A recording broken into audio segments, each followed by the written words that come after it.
नमस्ते। हिंदी साहित्य चैनल पर आज प्रस्तुत है मुंशी प्रेमचंद जी के द्वारा लिखी कहानी कफन। झोंपड़े के द्वार पर बाप और बेटा दोनों एक बुझे हुए अलाव के सामने चुपचाप बैठे हुए हैं और अंदर बेटे की जवान बीवी बुधिया प्रसव वेदना में पछाड़ खा रही थी।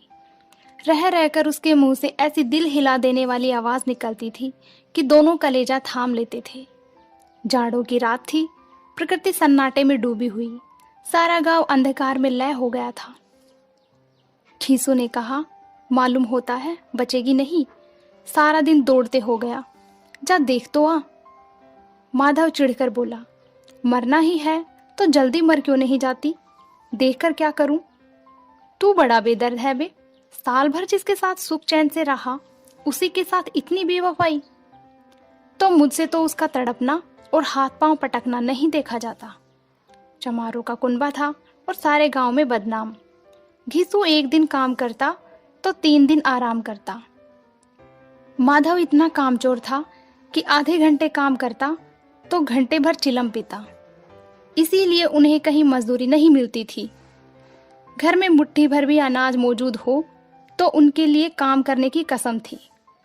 जब 2-4 फांके हो जाते तो घीसू पेड़ पर चढ़कर लकड़ियां तोड़ लाता और माधव बाजार में बेच आता।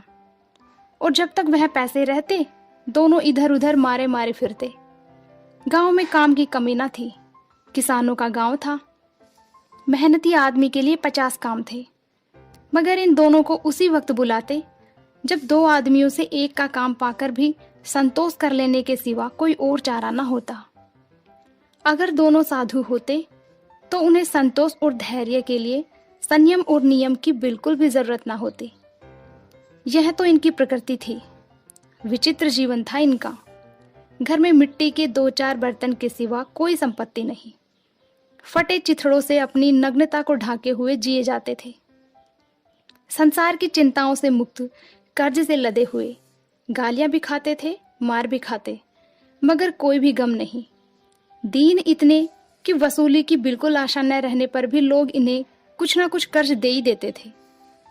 मटर आलू की फसल में दूसरों के खेती से मटर या आलू उखाड़ लाते और भून भान कर खा लेते, या 10-5 ऊख उखाड़ लाते और रात को चूसते। घीसू ने इसी आकाश वृत्ति से 60 साल की उम्र काट दी और माधव भी सपूत बेटे की तरह बाप ही के पद चिन्हों पर चल रहा था, बल्कि उसका नाम और भी उजागर कर रहा था। इस वक्त भी दोनों अलाव के सामने बैठकर आलू भून रहे थे, जो कि किसी खेत से खोद लाए थे।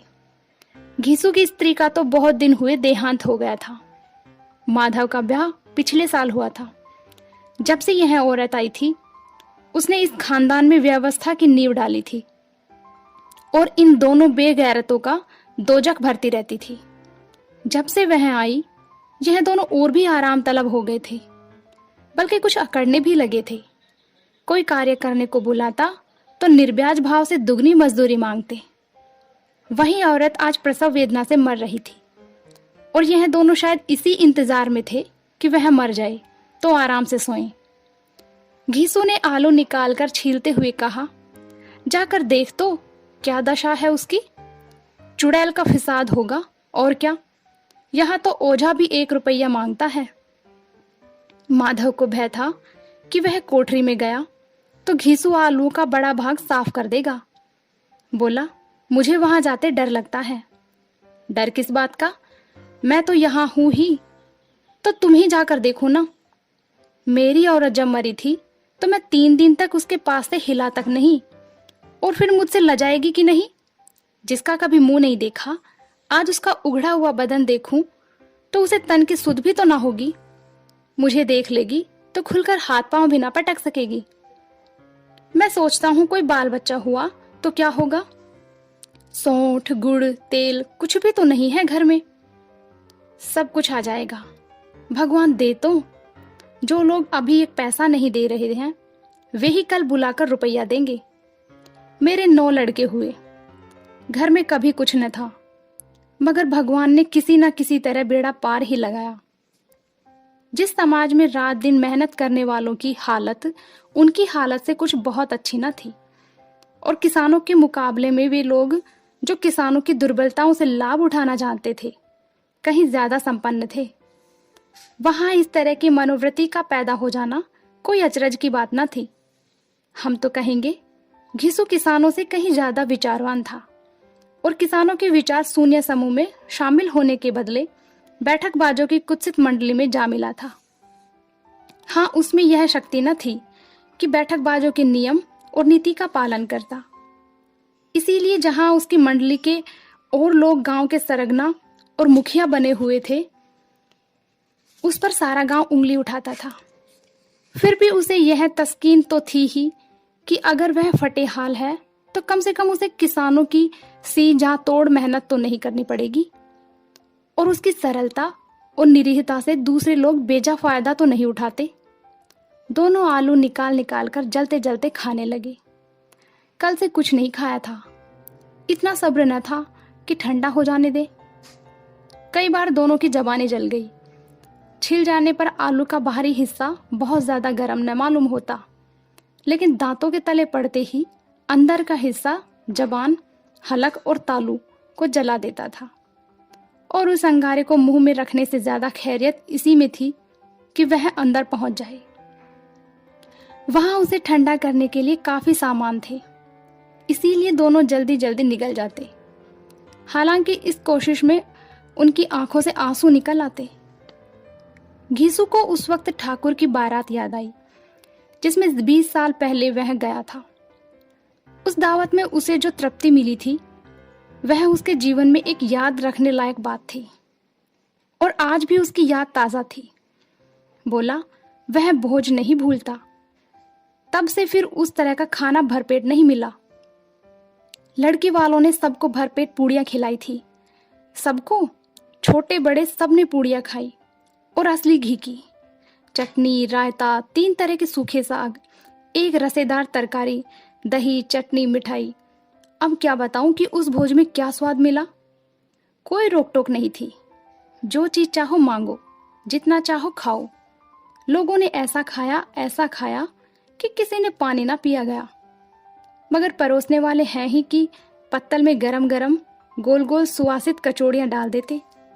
मना करते हैं, नहीं चाहिए। पत्तल पर हाथ से रोके हुए हैं, मगर वह है कि दिए जाते हैं। और जब सबने मुंह धो लिया तो पान इलायची भी मिली, मगर मुझे पान लेने की कहाँ सुध थी। खड़ा हुआ न जाता था।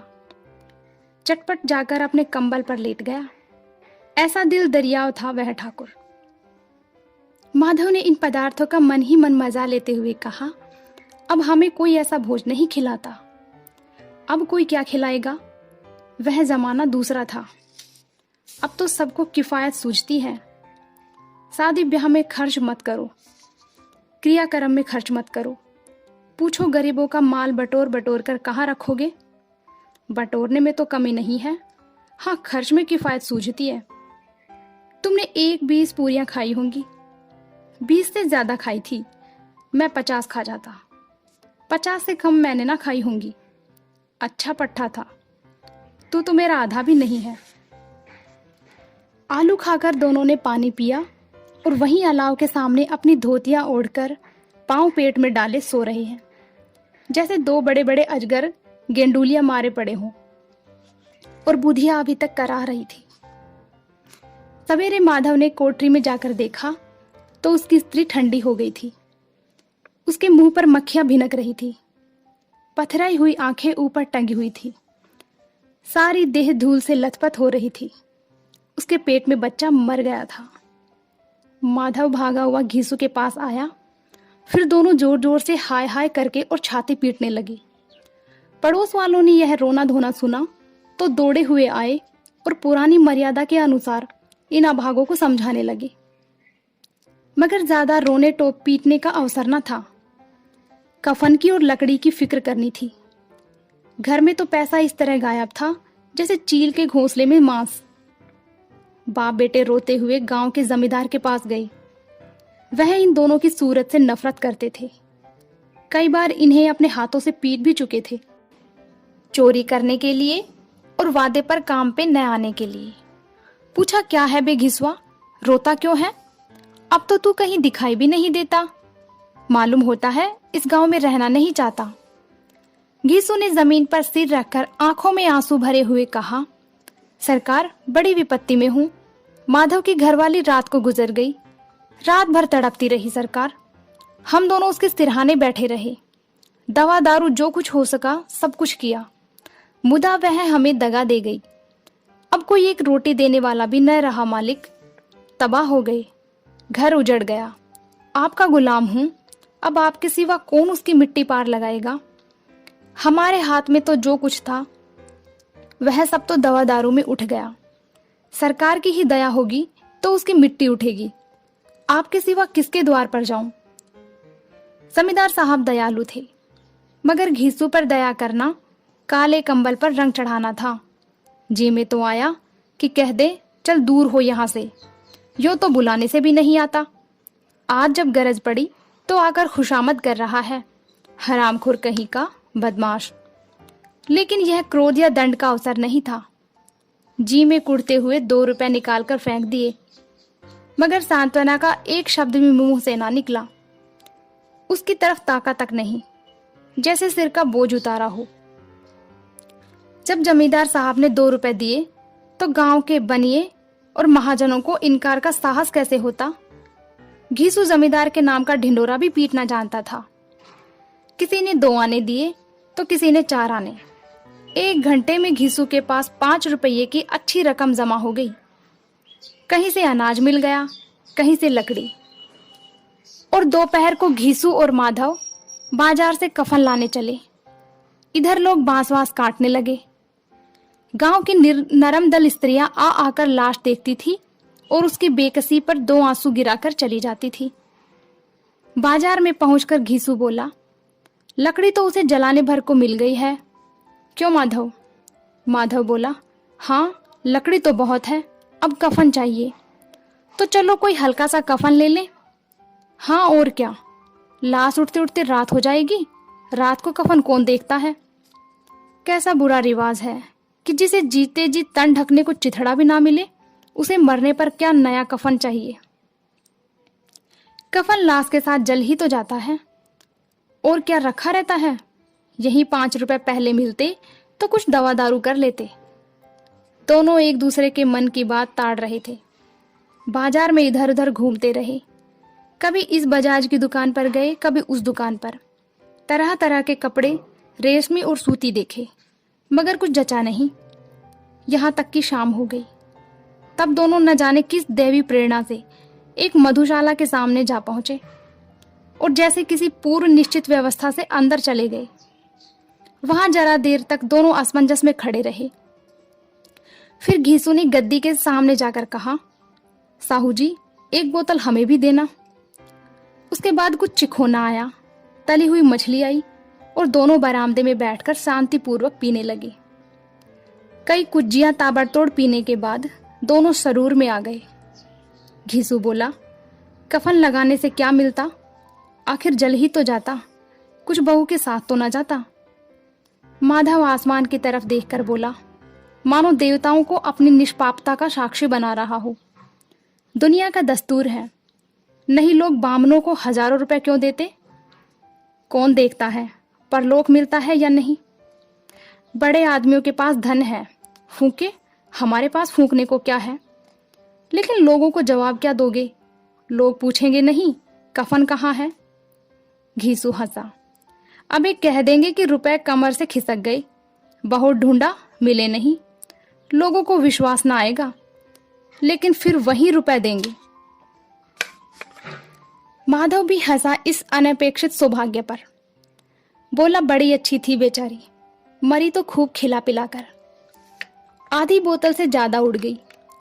घीसू ने 2 सेर पूड़ियां मंगाई, चटनी, अचार, कलेजियां।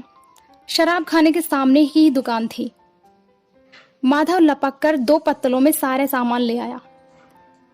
पूरा 1.5 रुपया खर्च हो गया, सिर्फ थोड़े से पैसे बच रहे। दोनों इस वक्त इस शाम से बैठे पूड़ियां खा रहे थे जैसे जंगल में कोई शेर अपना शिकार उड़ा रहा हो। न जवाबदेही का खौफ था, न बदनामी की फिक्र। इन सब भावनाओं को उन्होंने बहुत पहले ही जीत लिया था। घीसू दार्शनिक भाव से बोला, हमारी आत्मा प्रसन्न हो रही है तो क्या उसे पुण्य ना होगा? माधव ने श्रद्धा से सिर झुकाकर तस्दीक की, जरूर से जरूर होगा। भगवान तुम अंतर्यामी हो, उसे बैकुंठ ले जाना। हम दोनों हृदय से आशीर्वाद दे रहे हैं। आज जो भोजन मिला वह कभी उम्र भर ना मिला था। एक क्षण के बाद माधव के मन में एक शंका जागी। बोला, क्यों दादा, हम लोग भी एक ना एक दिन वहां जाएंगे ही। घीसू ने इस भोले भाले सवाल का कुछ उत्तर दिया। वह परलोक की बातें सोचकर इस आनंद में बाधा न डालना चाहता था। जो वहां हम लोगों से पूछा कि तुमने हमें कफन क्यों नहीं दिया, तो क्या कहोगे? कहेंगे तुम्हारा सिर। पूछेगी तो जरूर, तू कैसे जानता है कि उसे कफन ना मिलेगा? तू मुझे ऐसा गधा समझता है?